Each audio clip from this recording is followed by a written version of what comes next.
The German major's face darkened as Henker translated Harper's additional comment. "If you continue to attack, we will kill every goddamn German that tries to break into this city." Henker replied, "We will kill many Americans. This is war," Harper shot back. "We will kill many Germans," he then said. "On your way, bud, and good luck to you." As the German officers left, Major Wagner threw down his blindfold, which Palmer later picked up. He would use it to clean his Browning automatic rifle and throw it away, not realizing its historical significance. The German party returned to their lines at 2 p.m., first stopping at the 9001st Panzer Grenadier Regiment headquarters at L'Outrevoir, then at the Panzer Division headquarters. General Heinrich von Leutwitz, commander of the 47th Panzer Corps, was there and couldn't believe the reply. He had expected the Americans to surrender and had already prepared for their capitulation. Instead, he was handed a one-word response that made no sense to him. General Fritz Bohlin suggested beginning the artillery barrage, but Leutwitz explained that the heavy artillery had been moved to forward positions in support of the drive toward the Meuse River. The 6 anti-aircraft battalions mentioned in the ultimatum had been a bluff. When McAuliffe's response spread through the American lines, morale soared. Soldiers who had been on the verge of despair now found renewed energy. If their general could say nuts to the Germans, surrounded and outnumbered, then they could keep fighting. Word of McAuliffe's reply grew with each telling. Some said he had torn up the surrender demand. Others claimed he had used stronger language. But everyone understood the message. No surrender. Not now, not ever. Vincent Vicari, McAuliffe's personal aide, later confirmed that nuts was exactly what McAuliffe had said. It was part of his regular vocabulary. Direct, unpretentious, and determined. The effect on the Germans was significant too. German soldiers had been told the Americans in Bastogne were finished. The Germans had expected an easy victory, but instead, they received a response they didn't understand, and their offensive began to falter. The delay in Bastogne bought precious time for Allied reinforcements to arrive, and for the weather to clear. Each day the Americans held out was another day the Germans' timetable slipped. The Germans now faced an enemy they hadn't expected, one that would not surrender, no matter the odds. Surrounded, outnumbered, with no air support, limited supplies, and terrible weather. Every military indicator pointed to surrender, yet they didn't give up. Instead, they responded with a word that, even when translated, made no tactical sense. This psychological aspect of warfare was crucial. The side that believes it will win holds a massive advantage over the side that begins to doubt. McAuliffe's nuts sowed doubt in the minds of the Germans while strengthening the resolve of the Americans. That psychological shift was worth more than a regiment of reinforcements. Field Marshal Hasso von Manteuffel, commander of the 5th Panzer Army, was furious when he heard of the American response. He had expected Bastogne to fall by December 22nd. His panzer divisions were supposed to be across the Meuse River by Christmas. Instead, they were stuck besieging one town. On December 23rd, the weather cleared. For the first time in a week, the sun broke through the clouds, and within hours, C-47 transport planes appeared over Bastogne, dropping supplies by parachute, medical supplies, ammunition, food, and winter clothing. 241 planes dropped 144 tons of supplies. It wasn't enough to solve all their problems, but it was enough to keep fighting. More importantly, the clear weather allowed Allied fighter bombers to return. P-47s roared over German positions, dropping bombs, firing rockets, and strafing anything that moved. On Christmas Eve, McAuliffe issued a message to his troops. Sitting in the cold basement headquarters, typing by candlelight, McAuliffe wrote despite the constant bombing by German Luftwaffe planes. The building shook with every explosion and plaster dust fell from the ceiling, but he kept typing, carefully choosing his words. He told them about the German surrender demand and his reply. He wrote, "What's merry about all this, you ask? We're fighting. It's cold. We aren't home. All true. But what has the proud Eagle Division accomplished with its worthy comrades? The 10th Armored Division, the 75th Tank Destroyer Battalion, and all the rest. Just this. We have stopped everything thrown at us from the north, east, south, and west. We've identified 4 German panzer divisions, 2 infantry divisions, and 1 parachute division. These forces were headed west, but the Eagle Division was ordered to halt their advance. We are giving our country and loved ones at home a worthy Christmas gift. By taking part in this courageous act, we are truly making this a Merry Christmas." The message was mimeographed and distributed to every unit. Company commanders read it to their men in foxholes, basements, and the ruins of buildings. Some soldiers wept, others cheered, but all understood that their general was with them, understood their suffering, and believed they would prevail. That same night, the Germans launched their heaviest attack yet. The Afrika Korps veterans of the Panzer Division attacked from the west. The 15th Panzer Grenadier Division struck from the southeast, and the 26th Volksgrenadier pressed from the northeast. Tanks and infantry, supported by artillery, attempted to break through the American perimeter at multiple points. At Charmes, Team Cherry of the 10th Armored Division faced 18 German tanks supported by infantry. The Americans had only 4 tank destroyers and 2 companies of paratroopers. The German tanks advanced in the darkness, engines roaring and tracks clanking on the frozen ground. The tank destroyers waited until the Germans were within 300 yards, then opened fire. The night exploded with flashes and explosions. German tanks burst into flames and the infantry scattered. The attack was repulsed, but at a cost. Team Cherry lost half its strength. At MVI, the 2nd Battalion, 327th Glider Infantry, faced a battalion of elite German paratroopers. The Germans attacked just after midnight, moving silently through the woods. They got within grenade range before being detected, and the fight turned into hand-to-hand combat, bayonets and knives in the darkness. Private First Class Thomas Gallagher killed 3 Germans with his entrenching tool when his rifle jammed. The glider infantry held, but barely. The most serious threat came at Flamier, where German tanks and infantry found a gap in the American lines and poured through, heading straight for Bastogne. If they broke through, the entire defense would collapse. McAuliffe gathered his last reserve, a makeshift company of cooks, clerks, and walking wounded, led by Major William Dubry, who had been wounded at Noville but refused evacuation. With a bandaged eye, Dubry led this unlikely force into battle. They met the Germans in the woods outside Bastogne. The cooks and clerks fought fiercely. They had heard about nuts and knew what it meant. No surrender, no retreat. They held the Germans for 3 critical hours until reinforcements arrived. By dawn, 42 German soldiers lay dead in the snow, and the Provisional Company had lost 18 men, but they had saved Bastogne. On December 26th, the lead elements of the 4th Armored Division broke through to Bastogne. Lieutenant Colonel Creighton Abrams, commanding the 37th Tank Battalion, personally led the attack that opened a corridor to the surrounded town. Captain William Dwight, commanding the 1st Tanks to enter Bastogne, found McAuliffe and asked, "How are you, General?" McAuliffe replied, "Gee, I'm mighty glad to see you." The siege was broken. Bastogne had held. General George Patton arrived soon after and awarded McAuliffe the Distinguished Service Cross on December 30th. But McAuliffe, ever modest, insisted that the real heroes were the paratroopers and soldiers who held the perimeter, the medics who treated the wounded with no supplies, and the artillerymen who made every shell count. His famous reply meant nothing without their willingness to keep fighting. The story of nuts quickly captured the American imagination. War correspondents flooded into Bastogne, and newspapers across the country ran headlines about McAuliffe's defiant response. Radio broadcasters retold the story, and editorial writers praised McAuliffe's courage as quintessentially American. Within days, McAuliffe went from being an unknown brigadier general to a national hero. Mail poured in from across the country. Mothers wrote to thank him for inspiring their sons, and schoolchildren sent drawings. One company even offered to send 10,000 pounds of nuts to Bastogne.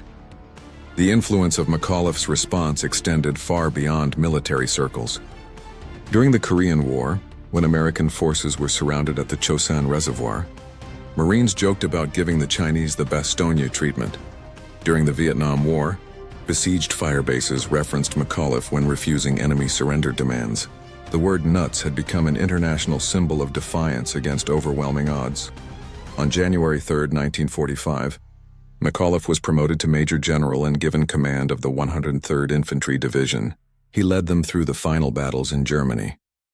After the war, McAuliffe went on to command the 7th Army and later the United States Army in Europe.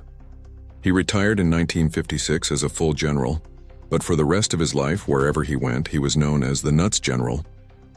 On the morning of December 22, 1944 at 11:30, Private First Class Leo Palmer sat frozen in his foxhole south of Bastogne, Belgium.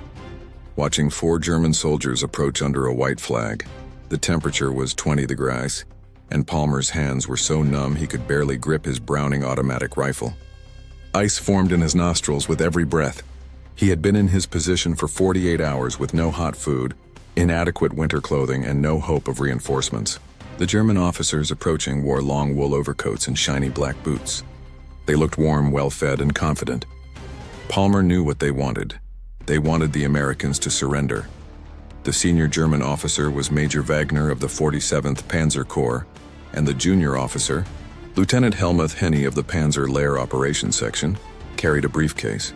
Inside the briefcase was an ultimatum that threatened total destruction if the Americans refused to surrender within 2 hours. The Germans had every reason to believe they would succeed. They had the 101st Airborne Division surrounded, with 5 German divisions against just 1 American division. The Americans were outnumbered 5-1, and their tanks and ammunition were running low. With no air support for 6 days due to bad weather, the situation seemed hopeless. What the Germans didn't know was that the American commander in Bastogne, Brigadier General Anthony McAuliffe, was a 46-year-old artillery officer who had never heard of the word surrender. In the next 17 minutes, McAuliffe would reply with a one-word answer that would inspire his surrounded division to keep fighting, confuse the German command, and ultimately help turn the tide of the Battle of the Bulge. The German offensive had begun 6 days earlier, on December 16th, with 200,000 German troops and 1,000 tanks smashing through the American lines in the Ardennes forest. It was Hitler's last desperate attempt to split the Allied armies, recapture Antwerp, and force the Western Allies to negotiate peace. The Germans moved under the cover of radio silence, achieved complete surprise, and pressed on with incredible speed. The attack achieved tactical surprise, and American intelligence had failed to detect the buildup. The German plan relied on capturing key road junctions before the Allies could react. Bastogne was one of those critical points. Control of Bastogne would give the Germans a direct route to Antwerp. General Dwight Eisenhower immediately recognized the importance of Bastogne and ordered the 101st Airborne Division to move there from their rest area in France. The division had been recovering from previous heavy fighting in Holland, and many of its men were on leave in Paris. The division commander, Major General Maxwell Taylor, was in Washington, leaving Brigadier General McAuliffe in charge. McAuliffe, a career artillery officer, had never commanded an airborne division before, and now, through no fault of his own, the defense of Bastogne, and possibly the entire Western Front, rested on his shoulders. The 101st arrived in Bastogne on December 18th, after a grueling 107-mile truck ride through freezing weather. They came without proper winter clothing, expecting only a short deployment. They were unprepared for what awaited them. By December 20th, German forces had cut all the roads into Bastogne. The 101st, along with other American units, was completely surrounded by 5 German divisions. The Americans were trapped in a town that normally had 8,000 inhabitants, but now held 14,000 soldiers. Despite the Germans having overwhelming forces, the Americans held their ground with determination. The situation became dire as casualties mounted and supplies dwindled. The defenders were running low on ammunition, food, and medical supplies. Frostbite was claiming more victims than enemy fire. Yet through all this, McAuliffe continued to lead his men, refusing to surrender. At 11:30 on December 22nd, 4 German soldiers, under a white flag, approached Palmer's position. Palmer didn't know what to do. This wasn't something they had trained for. Staff Sergeant Carl Dickinson nearby took charge, calling the Germans over. The fate of Bastogne, and perhaps the whole battle, was about to be decided. Lieutenant Hankey, who spoke perfect English, explained that they had a written message for the American commander and would agree to be blindfolded. In fact, they had brought their own blindfolds, white cloth strips that appeared to have been torn from bed sheets. Private First Class Ernest Premitz, a medic who spoke German, joined Staff Sergeant Carl Dickinson. Together they blindfolded the 2 German officers and led them on a roundabout path through the American positions to the F Company command post. Though the Germans couldn't see where they were going, they could hear everything. They heard American voices, tired but resolute. They heard weapons being cleaned and loaded and sergeants giving orders. What they didn't hear was panic. What they didn't hear was defeat. The message was passed up the chain of command. First Sergeant Konstantin Papus informed Captain James Adams that the Germans had already presented a written demand. Lieutenant William Hertzky was on the phone, reading it to the battalion command post in Marvy. From there, it went to the 327th Regimental Headquarters. Colonel Joseph Harper, the regimental commander, was out inspecting positions, so Major Alvin Jones, the regimental operations officer, took the message and drove to division headquarters. It reached General McAuliffe at 11:45 a.m. He was in the headquarters basement, a cold, damp room that smelled of mildew and cigarette smoke. The walls were covered in maps showing enemy and friendly positions.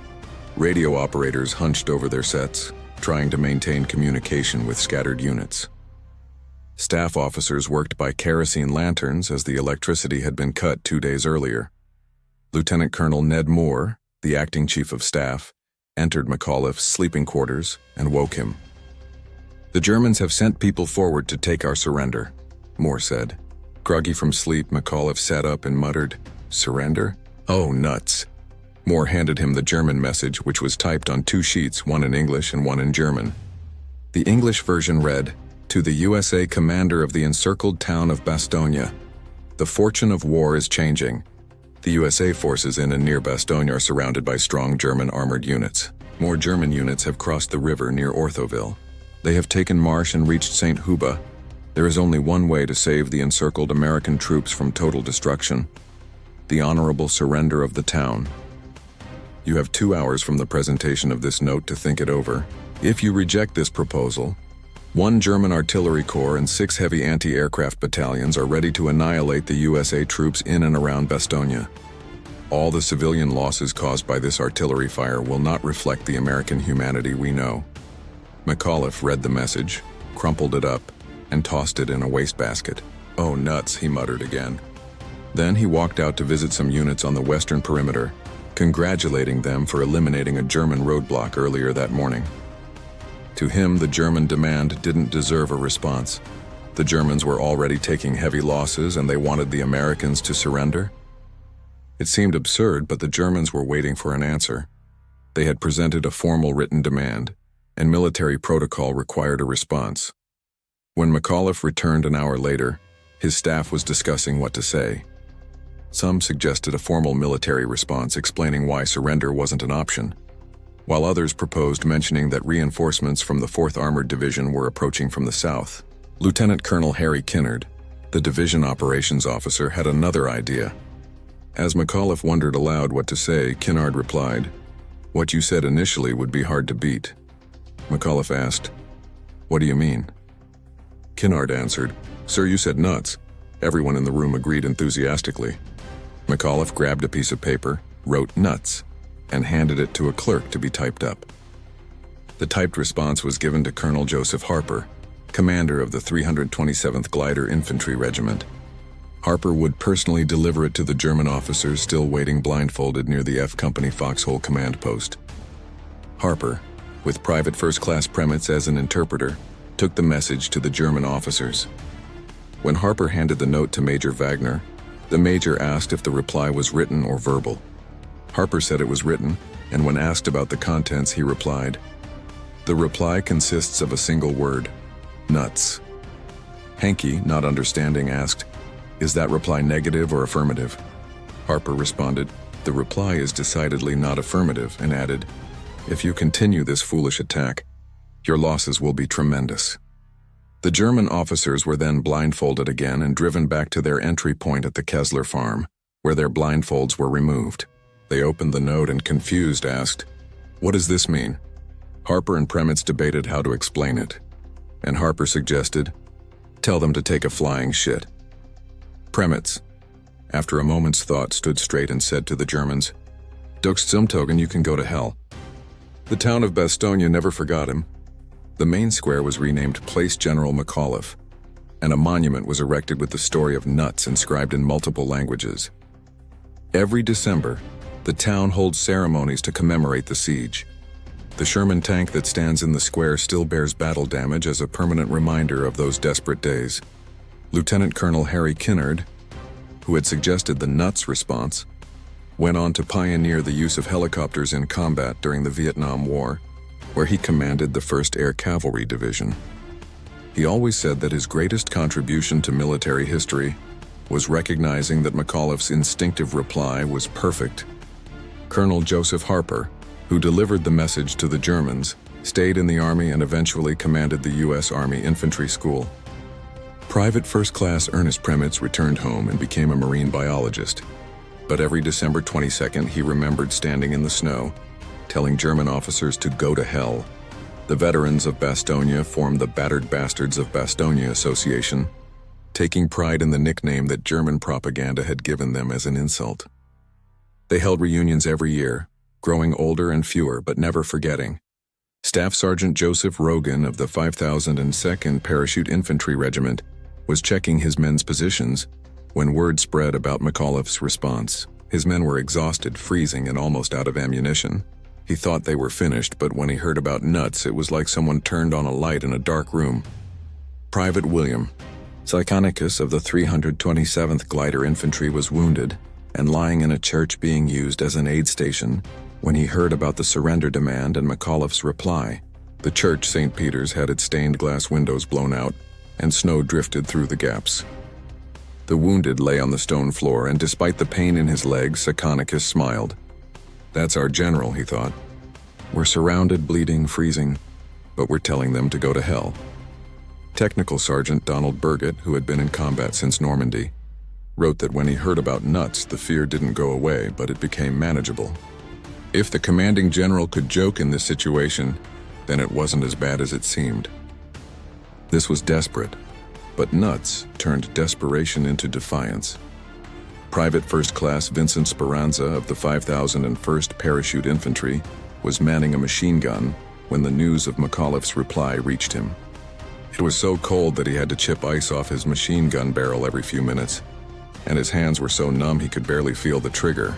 German tanks were probing their lines looking for weak spots. Then he heard about nuts. Speranza laughed for the first time in days. Years later, at age 94, he would still get emotional talking about that moment. How one word from a general he had never met gave him the strength to keep fighting. Corporal Walter Gordon of Easy Company, 56th, had been wounded on December 20th by a bullet through his shoulder. He was in the aid station when news of nuts arrived. Despite his pain, Gordon cheered. He had been with Easy Company through Normandy and Holland. He knew these men would fight to the last round, the last man, as long as someone was leading them. McAuliffe's nuts told them someone was German military historian studied the siege of Bastogne extensively after the war. General Heinz Kokott, who commanded the 26th Volksgrenadier Division, wrote that the nuts response demoralized his men more than any American artillery barrage.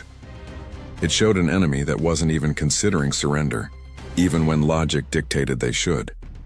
It suggested the Americans knew something the Germans didn't. The single word created doubt, and doubt in combat is deadly. The Battle of the Bulge continued for another month after Bastogne was relieved. The Germans fought stubbornly, but the initiative had shifted. By late January 1945, the Germans were back where they started, having suffered over 100,000 casualties. The Western Front would never recover, and 4 months later, Germany surrendered. Anthony McAuliffe died on August 10, 1975, at the age of 77. He was buried with full military honors in Arlington National Cemetery. His tombstone bears his name, rank, and dates of service, but it does not mention nuts. It doesn't need to. Vincent Vicari, McAuliffe's loyal aide, lived until December 5, 2011, at age 92.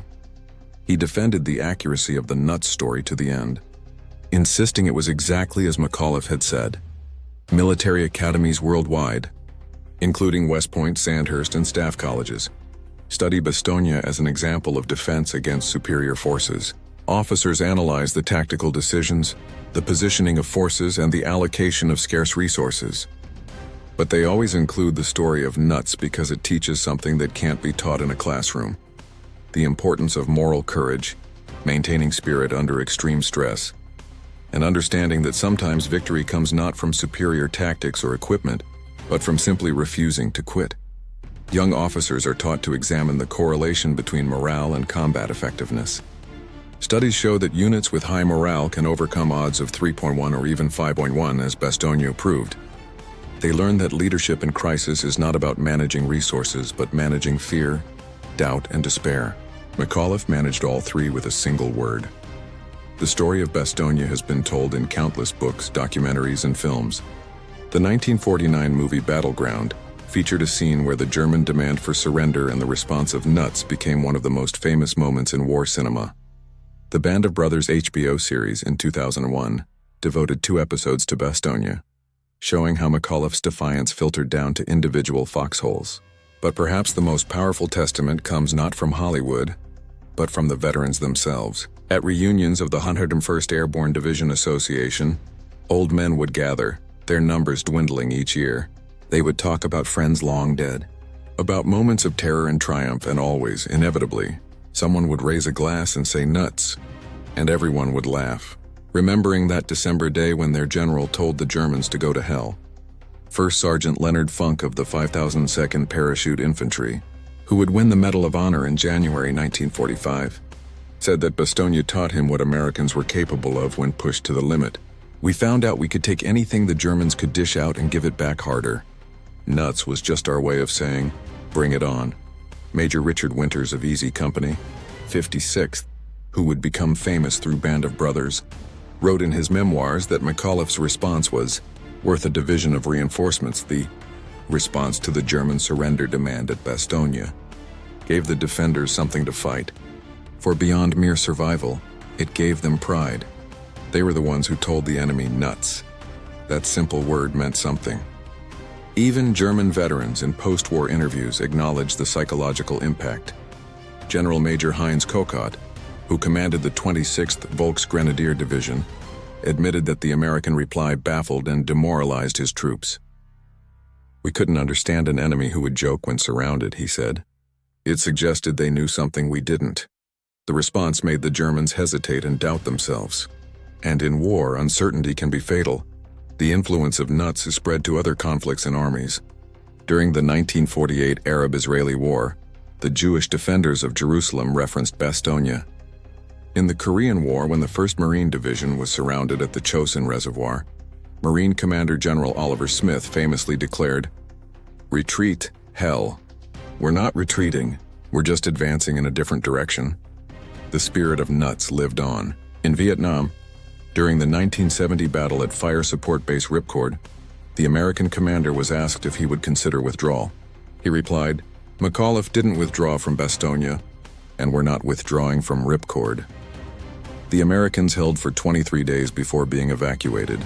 This tradition continued in Iraq and Afghanistan, where soldiers at surrounded outposts painted nuts on their walls, a connection across generations to that pivotal December day in Belgium. Today, 79 years later, Bastogne remains a place of pilgrimage. Veterans return, some in their 90s, or are represented by their children and grandchildren. They walk the perimeter where young men held the line, and visit the square where McAuliffe's statue overlooks the town he saved.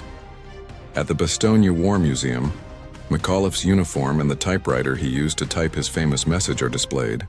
The museum, which opened in 2014 for the 70th anniversary, uses modern technology to recreate the siege. Visitors experience the cold, hear the artillery, and feel the desperation. But the climactic moment is always the same: the German surrender demand and McAuliffe's reply, nuts. The story has transcended language and culture, speaking to something fundamental in the human spirit: the refusal to surrender when surrender seems logical.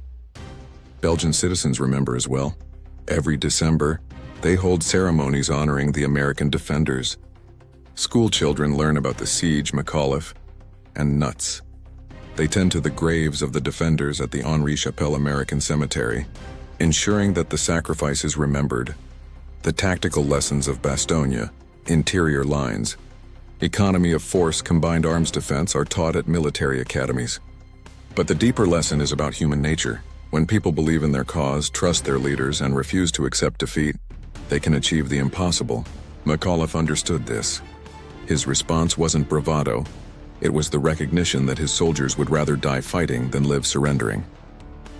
In that basement in Bastogne, when presented with an ultimatum that logic said he should consider, McAuliffe gave the perfect response. It wasn't a sophisticated word, a diplomatic word, or a military word. It was simply an American word that every soldier understood, and that left every German soldier confused and demoralized. It was instinctive, authentic, and perfect. It came from a general who had walked the lines, seen the suffering, measured the courage of his men, and knew they would not quit.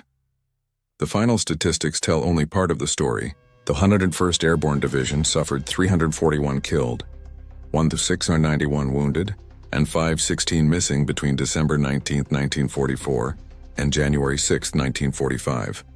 Other units defending Bastogne had similar losses, but they held. They denied the Germans the crossroads they desperately needed, and bought crucial time for reinforcements to arrive, for the weather to clear, and for the tide to turn. But beyond the numbers, beyond the tactics, beyond the strategy, Bastogne represents something larger. It represents the moment when ordinary people, pushed beyond endurance, found extraordinary courage within themselves. It represents the power of leadership to transform despair into determination. It represents the truth that wars are not just won with weapons and logistics, but with will and spirit. One word didn't win the war, but one word at the right moment helped ensure the war would be won. One word showed that Americans, citizen soldiers far from home, would fight with the same determination as any professional military in history. One word demonstrated that overwhelming force could be met with overwhelming will. One word proved that in warfare, moral factors can overcome material disadvantages. That word was nuts. Simple, clear, defiant, and perfect. It came from the gut of a general who knew his men, knew their capabilities, and knew they would rather die than surrender. In that one word, he captured the essence of the American warrior spirit. It was a word that expressed, in 4 letters, what volumes of military doctrine try to explain about fighting spirit, unit cohesion, and combat leadership. It reminded us that sometimes, in the darkest moments when logic says surrender and survival instinct says quit, the human spirit can say something else entirely. It can say nuts. The Germans demanded surrender. McAuliffe said nuts. The Americans held. The Germans failed. The war was won. History was made. All because one general at one moment found exactly the right word to express American defiance. Not through careful deliberation, not through strategic calculation, but through simple human instinct that recognized surrender was not an option. In 4 letters, McAuliffe captured the essence of the American warrior spirit. In one word, he defined defiance for all time. Nuts still echoes across the decades as a reminder that freedom is defended not just with weapons, but with will. Not just with strategy, but with spirit. Not just with logic, but with the simple refusal to give up when giving up seems the only rational choice. That is the true lesson of Bastogne. That is why we remember. That is why, 79 years later, in a world that has forgotten so much, we still remember a general who said nuts to an enemy that demanded surrender. Because in that word, in that moment, in that choice, we see the best of what we can be when faced with the worst of what we must endure.